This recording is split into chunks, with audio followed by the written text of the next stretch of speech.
Hi, good morning, everyone. Welcome this morning. We're just everybody's starting to come in. So thank you all for being here, and we're gonna get started in just a moment.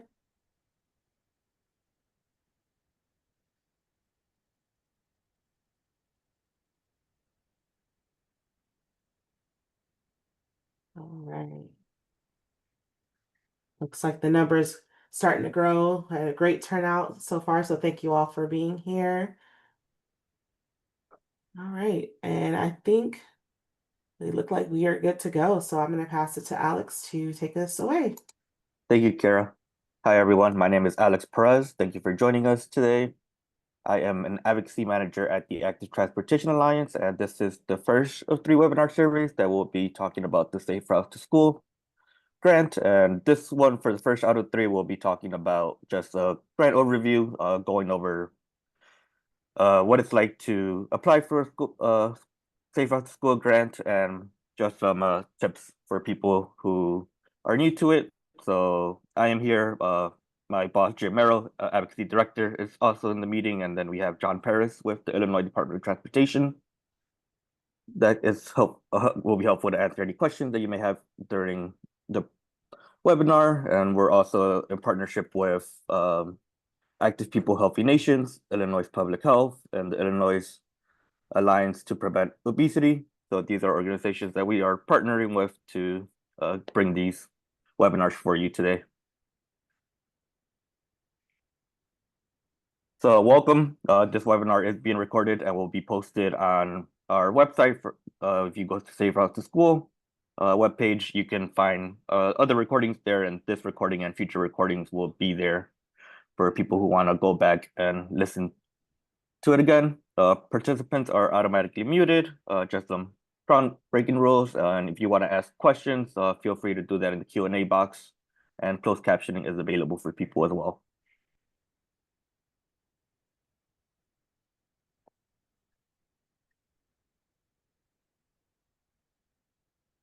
As I mentioned, my name is Alex Perez. I am an advocacy manager with the Active Transportation Alliance, and the managing director of advocacy, Jim Merrill, is also here. And for those of you who are not aware of the Active Transportation Alliance, we are a nonprofit membership organization with our mission to advocate for better walking, biking, public transit to create healthy, sustainable, and equitable communities across the Chicagoland area.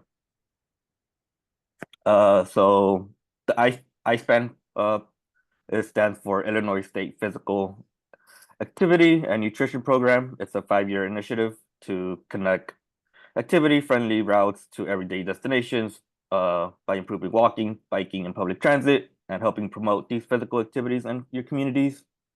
And then, as I mentioned, we're in partnership with the Illinois Public Health Institute that is funded by the CDC. And this is part one of the 3 webinars series that we'll be doing to help people and guide them with the process of applying for Safe Route to School grant.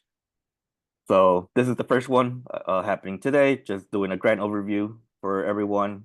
The second one is scheduled for August 20th, and this will be a webinar focused on the walking through the application. And for people who have questions, we will have an IDOT staff to help answer those questions as well. And then part 3 will be for people who still have kind of more questions to go into their application.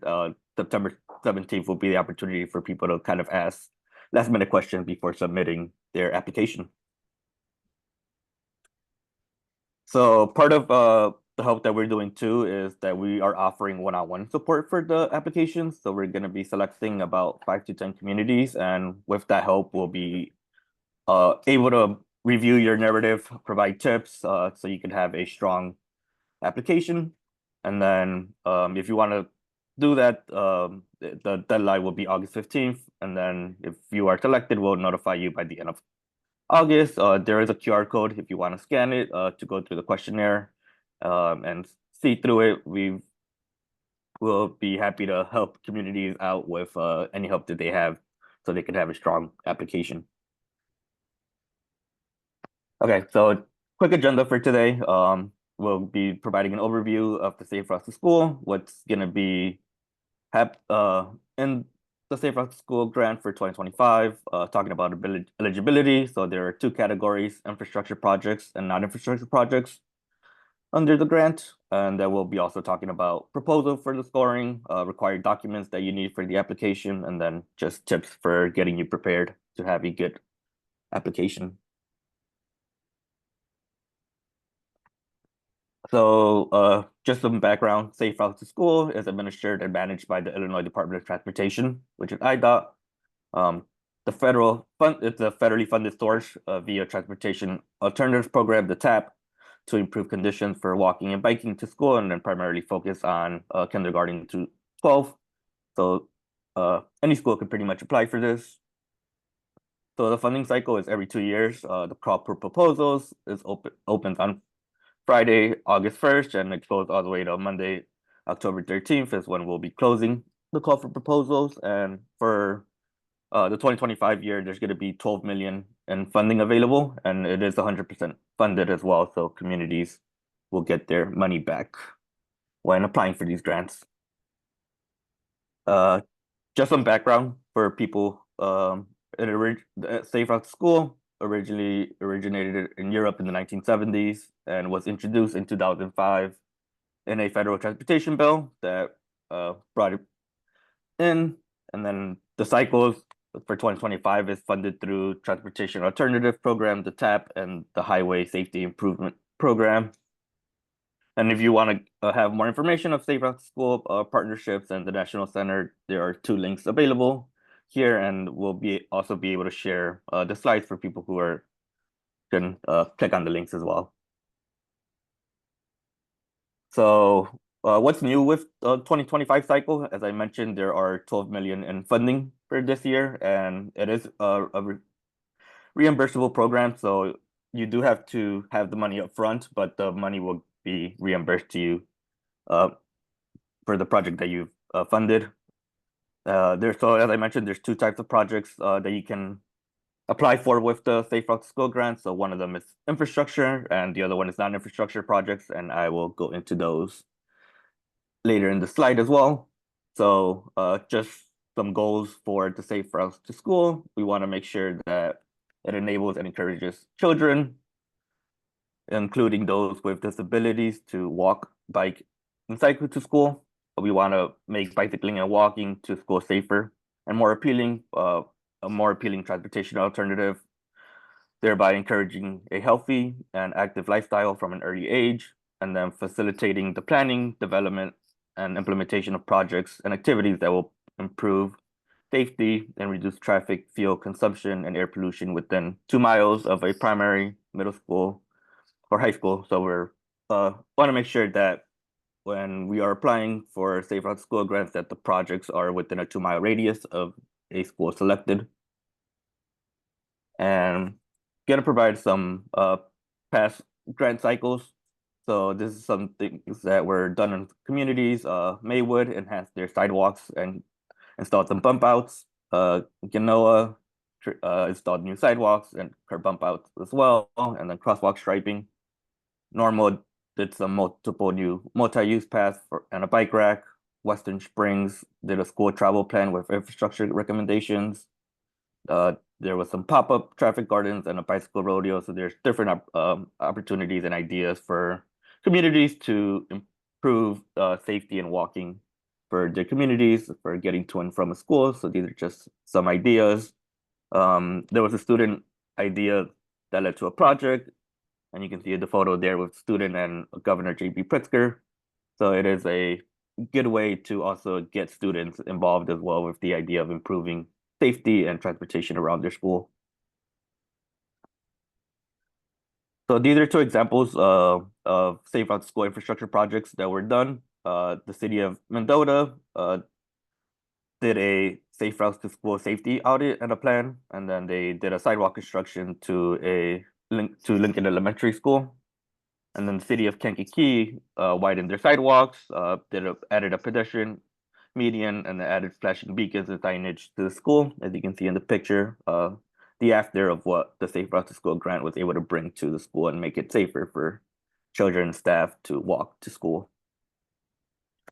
So this is just a slide of glossary for people who are new to acronyms. These are just a list of acronyms that will be included in the slides, or I'll be mentioning as well. So for people who are new to these acronyms, these are some of the definitions that will be going forward. So eligibility. As I mentioned, there are two types of projects, infrastructure projects and non-infrastructure projects, and I will be diving into those. So key requirements, as I mentioned, the projects should be within a 2-mile radius around the school. These projects are reimbursable grant projects, so the sponsoring agency that's applying for the grant must provide the upfront cost, and then the money will come in afterwards. One infrastructure project application per school campus is the requirement, and then one non-infrastructure application per school campus as well.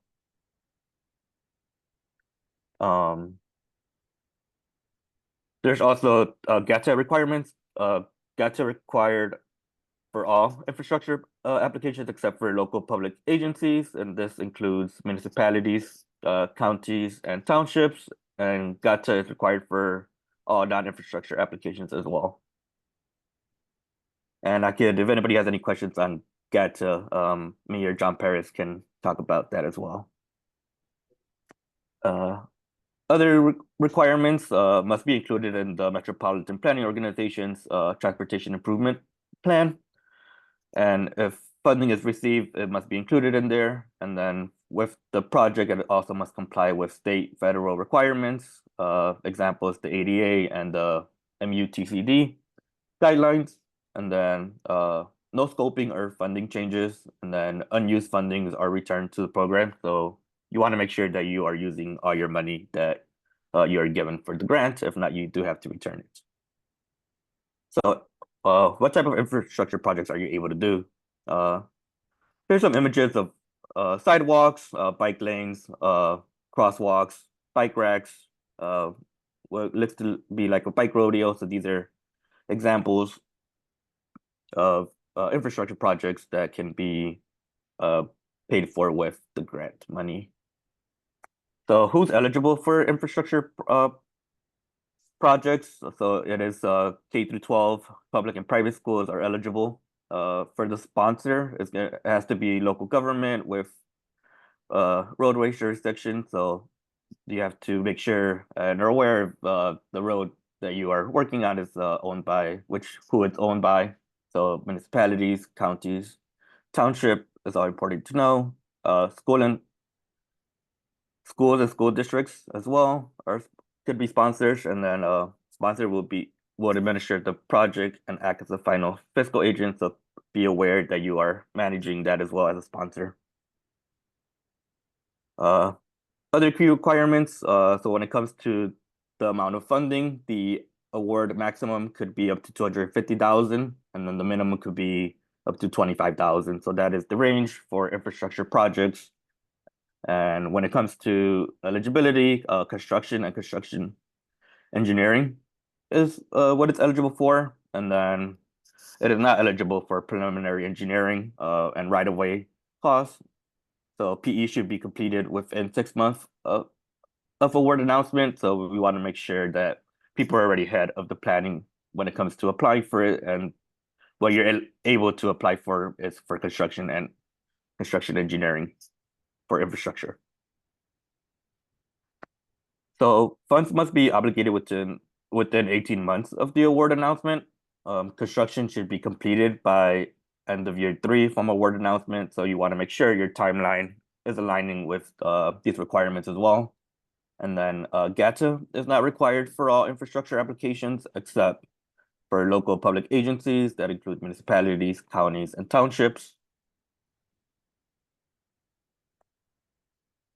And then types of projects, sidewalk improvements, whether that includes a new sidewalk, a repair, a gap closure, widening a sidewalk, curb or curb ramp. Those are all eligible projects that you can apply for to help improve any sidewalk conditions that you see as a issue or problem around your school. Traffic calming and speed reduction. This could be a speed bump, a hump, a table crossing, a median refugee, pedestrian crossing, or more narrow traffic lanes through a complete streets policy redesign. So we want to make sure that if you have a street that is has high traffic or high pedestrian crashes, we want to make sure that traffic calming and speed reduction is what's being recommended to make the streets a little safer. So there are also traffic control devices that are eligible within the infrastructure projects. This could include new and upgraded traffic signals, new pavement markings, new traffic signals, striping, in-road crossing light, flashing beacons, which are popular, bike signal devices, pedestrian activation signals, countdown signals, which are very helpful as well for people crossing, permanently mount solar panels, feedback for speed feedback signs, and that's also very important for people to be aware of how fast they're driving around schools. Other things that are also eligible with infrastructure is pedestrian and bicycle crossing improvements. In the image, you can see a, uh, a crossing for a median refugee. There's also raised crosswalks like in the picture, and then sight distance improvements so people are able to see when crossing the street safely. On-street bike facilities are also eligible, so this could include new or upgraded bike lanes, widening a shoulder on a sidewalk, geometric improvements, turning lanes, roadway realignments, traffic signals, or pavement markings. So if you want to upgrade or improve a bike lane, that is eligible. And infrastructure, off-street bicycle facilities as well. So if you want to do secured bicycle facilities or a separated bike path, those are eligible as well. Ineligible projects, portable speed feedback trailers are not one of the things that you are able to apply for if you are applying for infrastructure project grant. So just be aware that portable speed feedback trailers are not allowed. So now we could go into non-infrastructure projects that are able to get funded. So if you want to do like an educational campaign for a school, that is also one way you could do it. So here's some images of just some educational ways to provide safety for young children. So when it comes to the eligibility for non-infrastructure grants, it is still K through 12 schools, public and private schools are able to apply. When it comes to the sponsor, schools and school districts, local governments with roadway jurisdiction are able to apply. MPLs are able to apply. The Metropolitan Planning Organization, councils of governments. So there's a bigger range for who is able to apply for non-infrastructure grants than there are for infrastructure grants as well.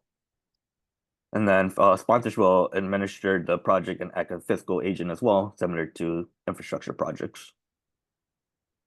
So some key requirements for non-infrastructure projects, the funding amount is a little less. So the maximum is 100,000 for non-infrastructure projects, and structured mini grants maximum or 25,000, and then the award minimum could be up to 2,500.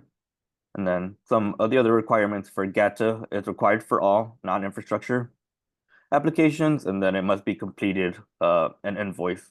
This must be closed before the completion of a 2-year cycle. So example, if you are awarded in 2026, the project must be completed in the next 2 years by May 2028. So just be aware of that if you are applying for a non-infrastructure grant.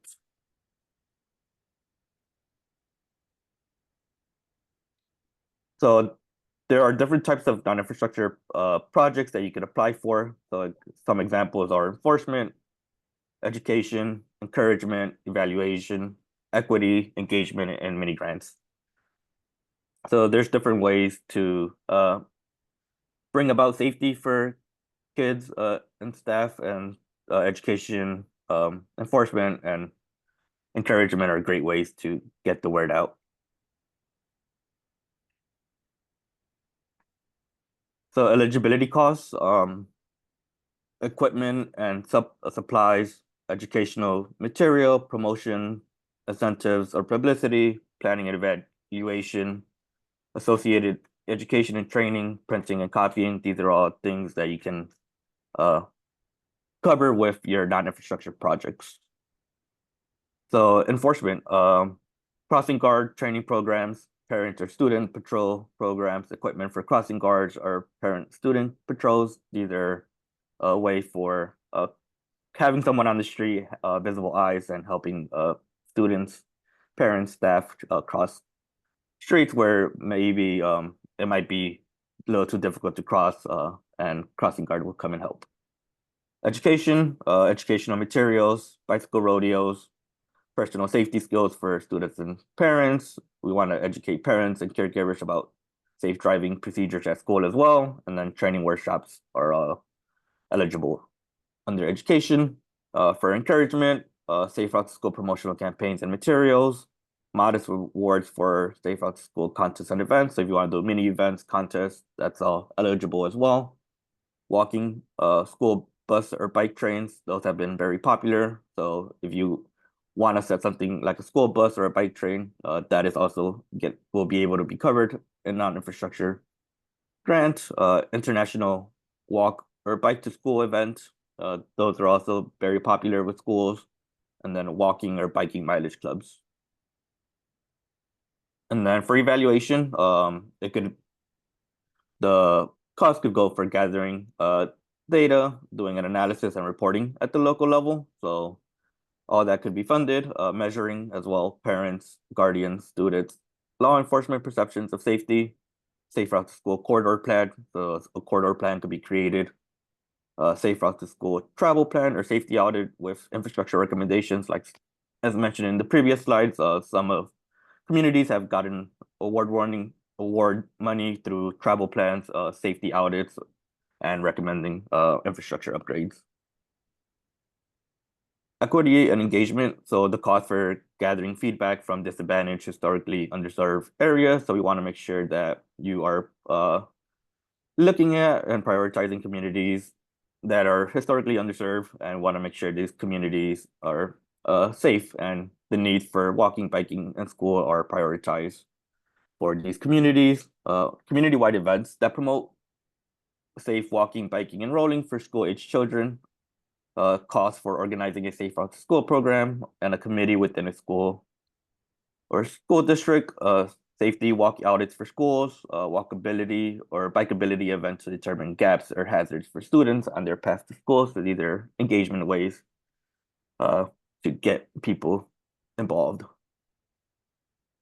Mini grants. So what could be included as a mini grant? Resources and resource links, basic outline for pre-event, event and post-event materials, recommended activities, funding for supplies, so required by the grant, printing costs, and encouragement items.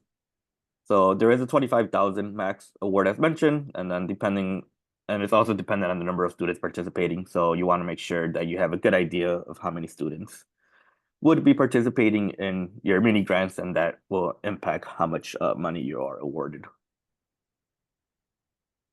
So some types of mini grants that are available as options: walk and roll to school day and bike and roll to school day events, bicycle rodeos or bicycle safety clinic events. So we want to make sure that the materials for bicycle inspecting, helmet fitting, course setup, bicycle maintenance, and educational resources are all covered with a mini grant. And then pedestrian and bicycle personal safety for students, we want to make sure those educational materials are covered as well. You can do pop-ups as well with mini grants. As in the image, you can see a pop-up for students of learning how to bike. So a traffic garden, it could be temporary, it could be semi-permanent, or you could upgrade it to a permanent infrastructure. So the materials for the traffic gardening, where students learn to ride on a street while buying traffic signs, using hand signs, and being aware of other vehicles. It's a good way to teach young children how to navigate streets on the road. Crossing guard training, so we want to make sure crossing guards are able to be funded to do their job as well with supplies and training material. So what are some of the things that you can't apply for with non-infrastructure grants? Operational costs. So if you're wanting to look for staff time being paid, salaries, or overhead, that is not going to be allowed with non-infrastructure projects. food and beverages are not also uh, allowed. Reorganizing pickups or drop off, school bus safety and bus stop improvements are not part of it. And then Uh, portable speed feedback trailers are also not included in infrastructure or non-infrastructure grants. So now we'll go a little bit into the scoring for applications. So the general project focus is key, demonstration of needs, project details and cost estimates are big keys as well to getting a good score, hazards and barriers, so identifying those, and then potential for improving walking and biking, and having those recommendations ready as well. Consulting and support, confirmation of preliminary engineering and right-of-way status, if you have had a previous Safe Route to School award, make sure you include that and talk about how that went through. Enrollment database is the ISBE, and then the number of low-income students and disabled students impacted from Illinois school report cards. So some tips when applying for a Safe Route to School grant for infrastructure projects. Start at the front door of the school, address issues here first, and then move outward. And then when submitting both an infrastructure and non-infrastructure application could help your score. So if you are submitting both, you it does help you with your score. So show some community support. If you're doing any community engagement or survey, make sure you are highlighting that so people who are reviewing your application are aware that you have community support for any recommendations that you are recommending. And then for non-infrastructure projects, consider potential volunteers. So teachers, parents, high school students, other community members, and then show plans for longevity of program. So you want to make sure that the time frame of your programming is good. So what are some requirements for the application? The resolution of financial commitment and letter of support are required from sponsoring roadway authorities for any affected roadway. So you want to make sure that you are aware of the jurisdiction of the road that you are proposing any changes to. And as mentioned, you get a resolution of financial commitment and a letter of support from whoever owns that road, resolution or letter of support from school district, projects on state routes, letter of allowance for our case, it's going to be the Illinois Department of Transportation. So you want to contact your local road engineer office and make sure the letter of allowance is given to you approved from IDOT, and detailed cost estimates prepared by an engineer. You want to make sure that engineer does prepare your cost estimates and so they can be as accurate for how much you're going to be spending for your plan. Parents and surveys and student tallies, so summaries of results only. So there is a form for people to fill out with parent surveys and student tallies, and then all you need is a summary of that. So in this slide, you can see the image of what the sheet will look like. So it is a data collection method. So the parent survey is available in Spanish and English on IDOT Safe Route to School website. So if you want to look at it or see it in both languages, it is available. And then unfortunately, online data collection tools are not available this year. So you do have to use the sheet when compiling this data collection. Another requirement is GATA. So have a GATA portal account. So if you can see on the Grant Illinois website /portal, you can create an account there. And then GATA is required except for local public agencies for infrastructure applications. And then if you are applying for a non-infrastructure application, it is required for everyone. So 4 documents are required under it: uniform grant application, programmatic risk assessment, the grant budget template, and then disclosure of conflict of interest. And if you need any support, there is a website you can click to or email and they could offer you any support. But we also have John Perez, so if you have any direct questions along GATA, John can help you answer those as well.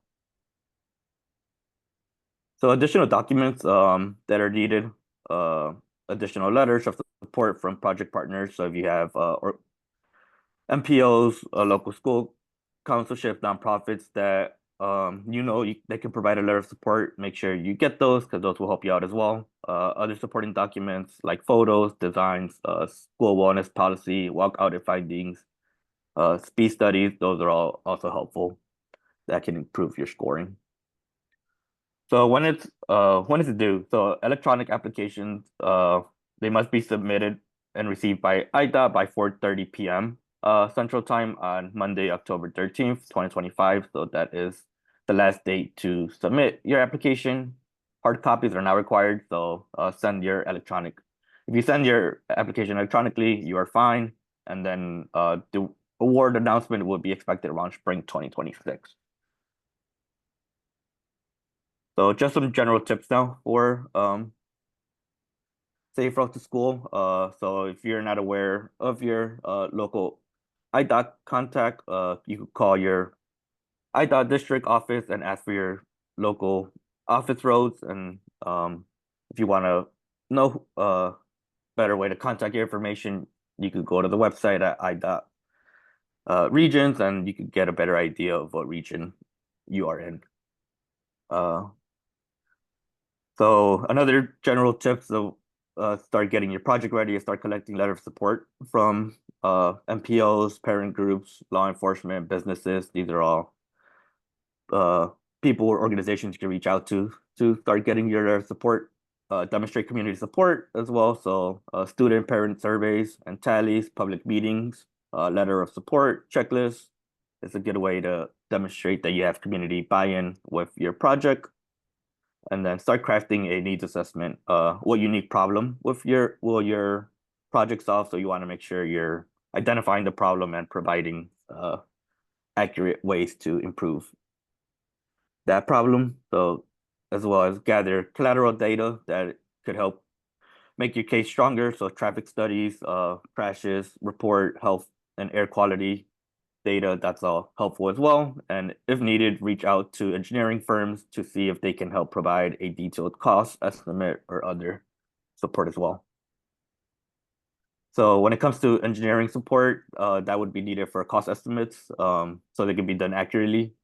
Several engineering firms have capacity to do application support to high-need communities, and at Active Trans, we've compiled a list of engineering firms that are able to provide pro bono help and do those cost estimates if you community doesn't have the funds for it. So here's a list of some engineering firms that have committed to providing support to communities as well. So if you're aware of any of these engineering firms and want to reach out to one of them for help, we have a contact list for engineering firms and person of contact at those firms.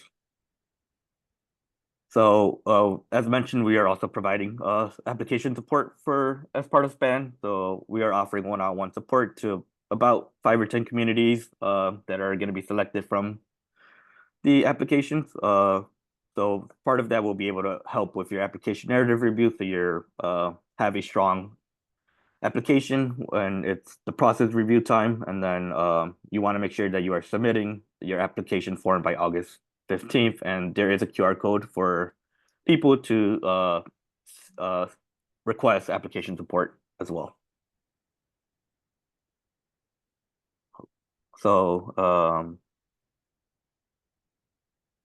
it is time for questions. I do see, okay, these are all links. Thank you, Kara, for dropping all those links. Oh, if you want to unmute yourself, John, I think you're the first one. Feel free to unmute yourself and ask your question. Okay, you want me to take the questions? Sure. All right. I am John Paris. I am the Special Programs Unit Chief here at IDOT in Springfield, and our unit oversees several grant programs. One of our most active and fun programs is Safe Routes to School. So let's just start with some questions. First one I see, what is MPO's tip? Is this just saying you want to see that the project is shown in the LPA's approved budget? If you are in part of an MPO, a Metropolitan Planning Organization, they are required to publish a TIP, a Transportation Improvement Program plan every year. And if you are awarded a project, you need to contact your MPO to make sure that your project is listed in their TIP. You don't have to do anything before awards are announced. You only have to, after the awards are announced, if you are awarded, you need to contact the MPO and just make sure you're part of the TIP. During the application process, I will just say though, they should be aware that you are applying. So it's a good idea to get a support letter from your MPO so that they know that it's coming up, and then hopefully they will have to include your project in their TIP after it's awarded.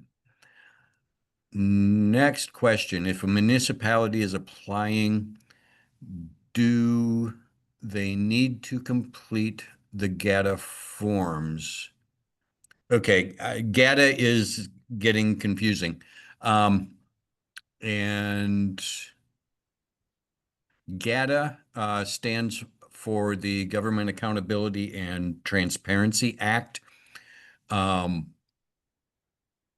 If you are doing an infrastructure project, you do not have to follow the GATA requirements.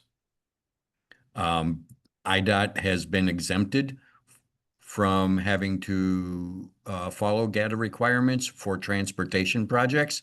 So anything that is built, anything that involves construction is exempt. That would include all of the infrastructure projects. If you're doing a non-infrastructure project, however, that is not considered a transportation project. So you do have to follow the GATA requirements. And that would then require you to fill out the 4 forms that Alex mentioned on a previous slide: the uniform application, the programmatic risk assessment, the uniform grant budget template, and what's the 4th one? So you're testing my memory here. Right here. Disclosure of conflict of interest. Disclosure of conflict of interest.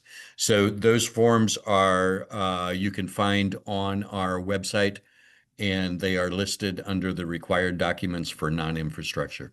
So non-infrastructure, yes, you have to do GATA. Infrastructure, no, you do not. Okay.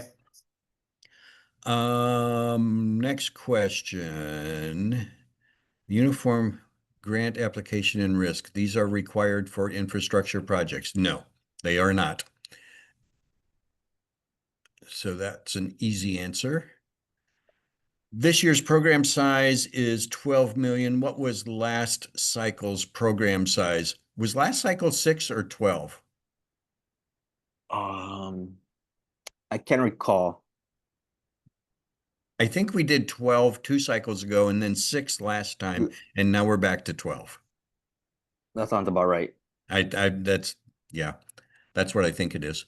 Okay, next question. Would you be able to use grant funds to raffle bicycles off to students during a bike rodeo event? Yes, you can. Those would be considered prizes or awards, and yes, you can do that. Next, how do you get your project listed in CMAP's Transportation Improvement Program? Make sure that CMAP knows that you have a project, and if you are awarded, you contact them and tell them that you have a project that needs to be included on their TIP. Okay. Do non-infrastructure projects need the detailed cost estimate prepared by an engineer? No, non-infrastructure projects are a little different when it comes to detailed cost estimates. You do need one, but it is included in the actual application form. And it's something that you can fill out yourself. If you're doing a mini grant, you basically need to know how many students the event is going to impact. If you are doing a non-infrastructure project that you are designing yourself, then you would need to fill out the budget template that's included in the application form. Okay. Our parent and student tallies required for both infrastructure and non-infrastructure is their required level of involvement. Parent surveys, yes, are required for both. Student tallies, we've gone back and forth. We've had some schools question whether they feel that the student tallies are somewhat burdensome. So we are not going to require student tallies this cycle, but I will tell you it's a very good idea. Okay. We will look at the results if you include them. If you don't include them, you will not be penalized. But parent surveys, we definitely want to see because we want to know that the parents are involved and also that any concerns or issues that the parents have are being addressed by the project. Okay. Can a city apply for new sidewalks on 2 school campuses to connect to their new bike trail that is currently under construction? Will this be okay to be one project even if it's on 2 school campuses? Yes, it absolutely would be fine. No problem. I think that's actually a really good idea. Okay. We are planning on applying for the non-infrastructure to complete a comprehensive traffic plan. Are there model plans to use for guidance? Also, we're planning on applying for the infrastructure grant to install accessible paths on school grounds. Should both applications come from the village, or should the infrastructure come from the school district? Okay. Couple good points, couple good things to talk about here. Are there model plans to use for guidance? The one that we have is included on our website. If you look under the resources tab, I believe, there is a community travel plan that was completed by the village of Glencoe several years ago. They did a really good job. It's comprehensive, and it's the type of things we're looking for. It's somewhat basic. The traffic plan, you can expand on it, on the traffic plan that's there. But yeah, I would use that for guidance. Planning on applying for infrastructure grant to install accessible paths on school grounds. Okay. We can use these funds for projects that are on school property. However, the school would have to grant a permanent easement to the city in order to do that. That's normally not a problem. Schools are happy to do that. Should both applications come from the village, or should the infrastructure come from the school district? The infrastructure needs to come from the village. The non-infrastructure could come from either the village or the school district. Okay. Infrastructure projects must be sponsored by the local agency. Okay. They need to partner with the school district, and the school district can certainly, I absolutely should be a part of it, but needs to be sponsored by the village. Non-infrastructure can be by anybody. Next, can infrastructure funds be used for the construction of a new school opening in 2026? No.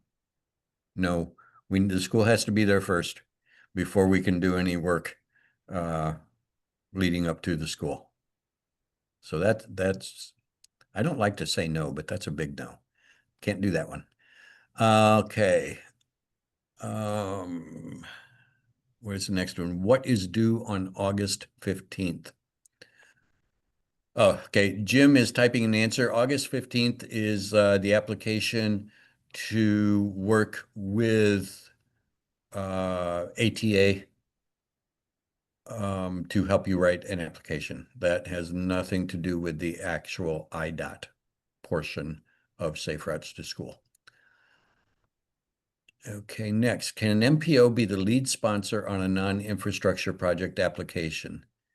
Yes, they can. They can be the sponsor.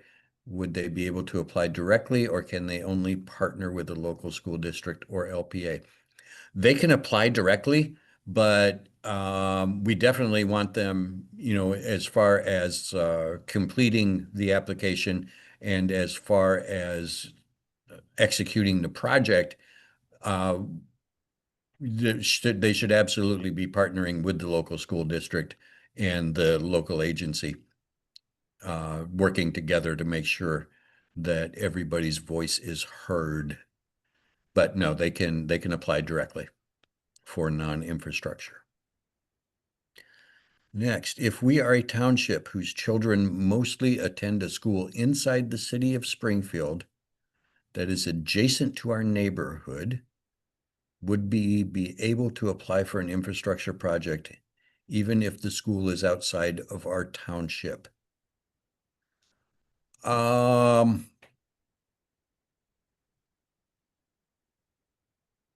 Send me an email, Courtney, with that, and we'll look at it. That's an interesting, it's an interesting question. But if you will give me a call or shoot me an email, then we'll look at it together. We'll pull up Google Maps and see exactly what we're talking about. Do be aware that whatever improvements are being proposed, that they have to happen within a 2-mile radius of the actual school. But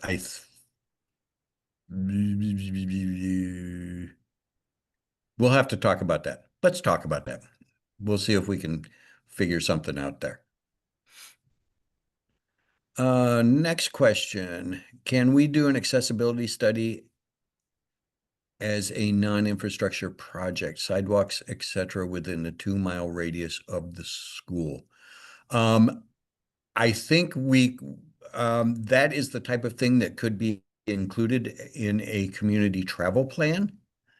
If you want to propose that as the non-infrastructure project, then absolutely an accessibility, an ADA inventory type thing, sidewalk inventory could be included as part of the community travel plan. Yeah. Okay. Next question. What are the timelines to complete construction? And I'm guessing that's engineering plans after award.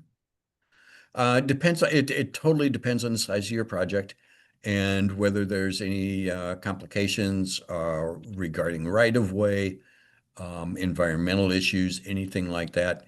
If you have a project in mind and you're concerned about that, then I would talk to your IDOT district. Talk to the local roads office in your IDOT district, and they would be able to help you figure that out. And they would give you a much better idea than I would. Okay. Next, how much is the infrastructure grant amount per applicant? Minimum of $25,000 up to $250,000 per project. If you're asking per applicant, a single applicant, single village, city, village, or town can certainly submit more than one application. Okay, but be careful if we want, you can do more than one application, but it's only one application per school campus or school district.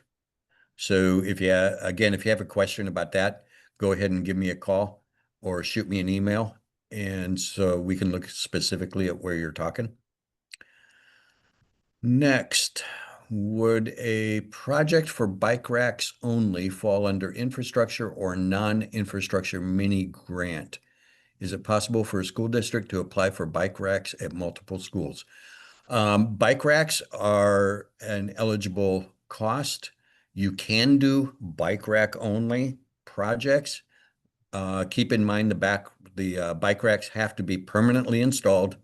So they need to be screwed down to the concrete so nobody walks away with them. And you can, one school district could apply for bike racks at multiple schools. That would be fine. And that would be an infrastructure project.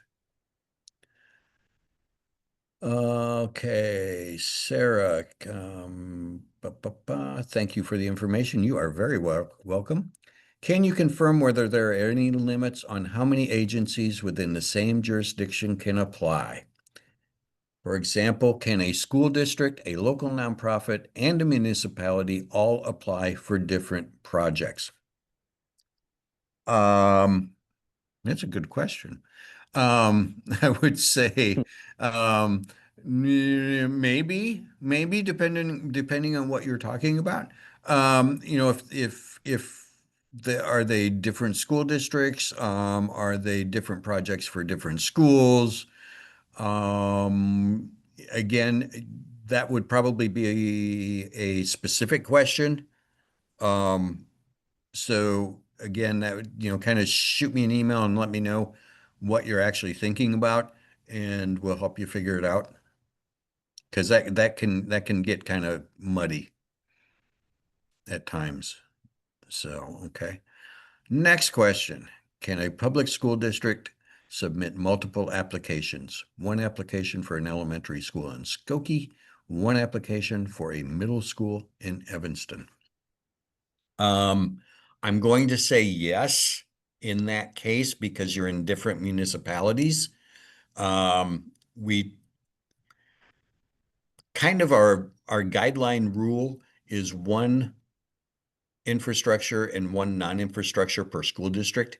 But we also understand that especially when you get up into the metropolitan northeast area of the state, that a lot of municipalities abut one another, flow into each other with as far as their school districts and everything. So we do, there's a little bit of wiggle room there. So I would say one application for an elementary in Skokie, one application for a middle school in Evanston. That would be fine. If they are not, if they are infrastructure projects, of course, Skokie would have to sponsor one of them and Evanston the other one. If it's non-infrastructure, then a school district can certainly, pull in different schools in different municipalities, if that answers your question. Okay. How long are parent survey forms good for? Good question.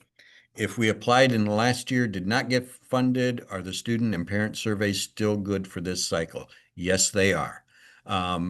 We kind of say that parent surveys are good for one cycle. We'll go back one cycle, and if it's more than that, then we need to do new ones. But if you did them last year, you're good. Do we need to use that paper form, or can we still make our own surveys using those questions? You can make your own surveys using those questions. I will say, if you're doing paper forms, we do not want to see all of the paper forms. We just want to see the results. Otherwise, we'd have stacks of paper. We just want to see the results. So if you want to take that paper form and turn it into like a Google survey or a Survey Monkey or something like that and send it out online, you are welcome to do that as long as you're using the same questions and sending us the same results that you would have gotten on paper. Okay. Next. To clarify, is the parent tally a component of the application or part of reporting? Not sure I understand the question. It is, I mean, the results of the parent surveys and student tallies should be included as part of the application. Okay. I think that answers it. If not, again, shoot me an email and we will clarify. Okay. With regards to permanent speed feedback signage, typically the signage purchase requires the software in order to access the data and update the threshold of high and low end speed. This platform comes at an annual cost. I would like to confirm if this is applicable for the construction funding because it will likely be required for speedback signage. The annual cost would not be eligible. The actual feedback signage and installation of the signage would be eligible. The annual fee would be not eligible. I think that's the question. Okay. Next, would renovating an old pedestrian bridge that connects neighborhoods and schools to be accessible ADA qualify under this funding? Yes, it absolutely would. It absolutely would. We've done several of those.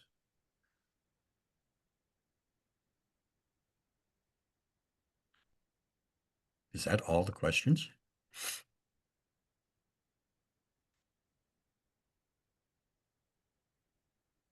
Looks like it. It looks like it.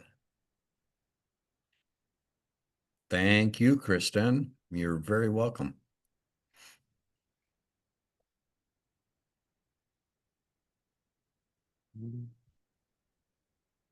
And Think thank they you, were. John. And just so you know, for those that were asking for John's contact information to follow up with him, I did drop that in the chat. So you have his email and phone number to call for any additional questions. Yep, that is it. John.Paris@illinois.gov. Thanks, John, for answering all those questions.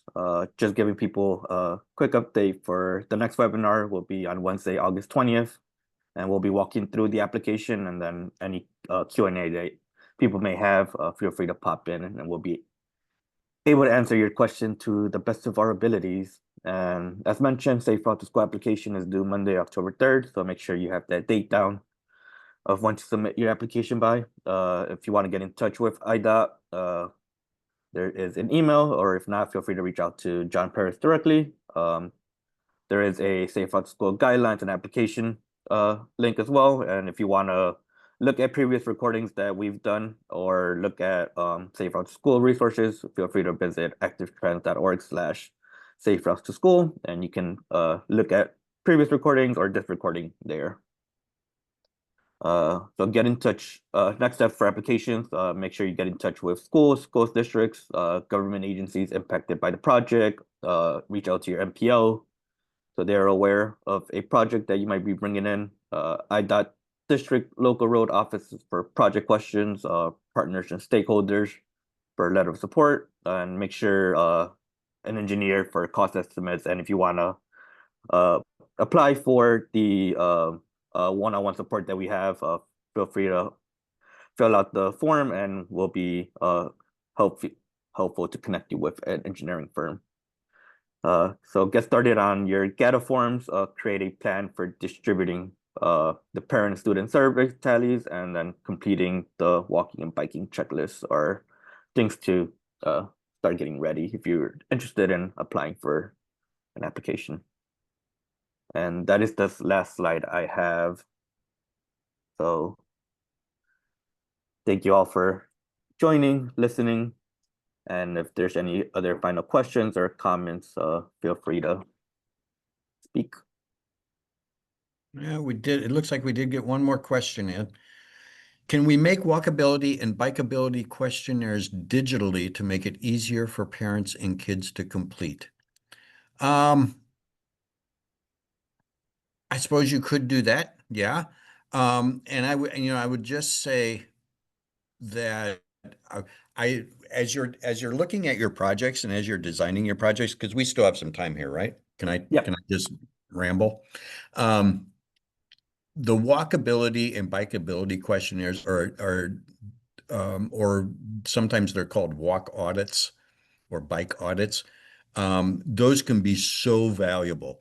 And when it comes to how you're thinking about your project and how you're getting people involved in your projects.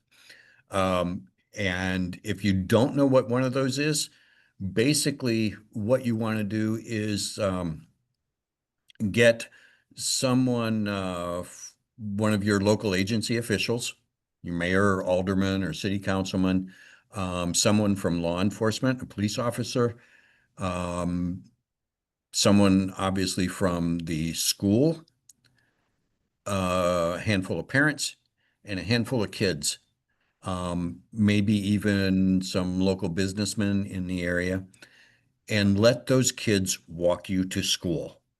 Actually go out, start in front of somebody's house or on the street corner in a neighborhood, and let the kids walk you to school and take notes about where they're walking, take notes about some of the obstacles that they're coming across. Um, look at things that you think could be better, um, that would make the walk or biking route easier, more enjoyable for the kids. But most of all, listen to the kids. There, we did do one earlier this spring, and we were actually able to go on it with the community.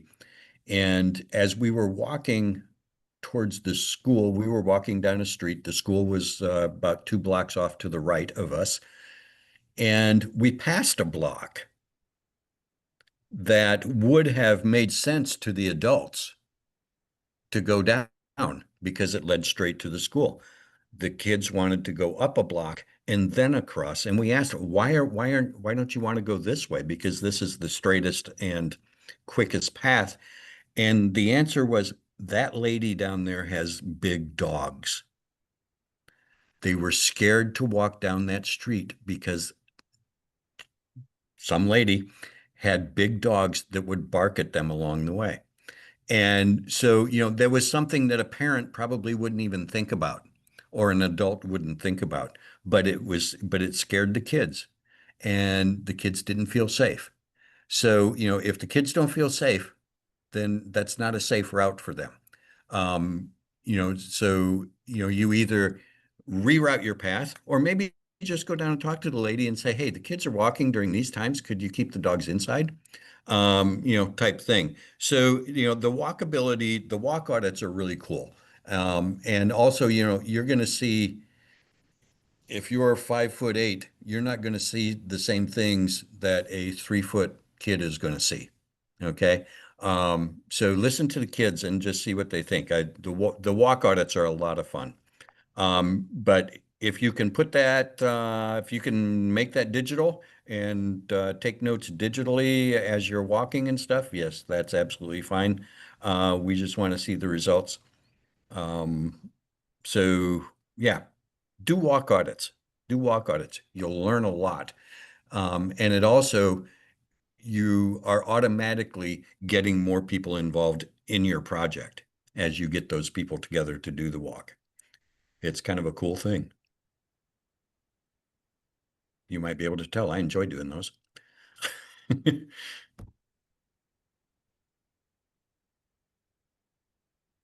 Any other questions or anything?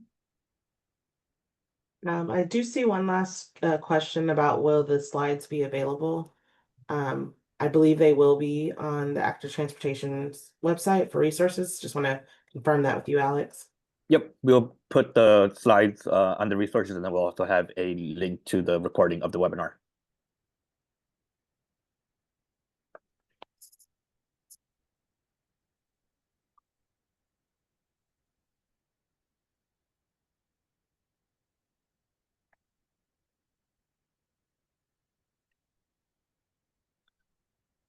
Is that all the questions that we have?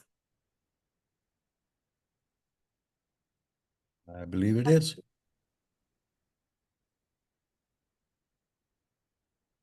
All right. Yeah. We went through all the slides.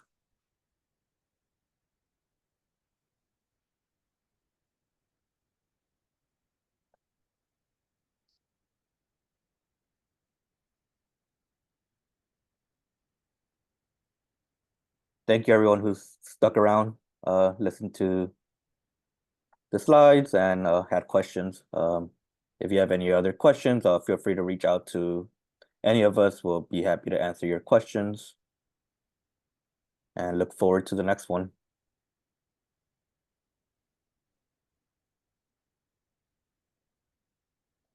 Thanks, everyone. Thank you all. Have a great day.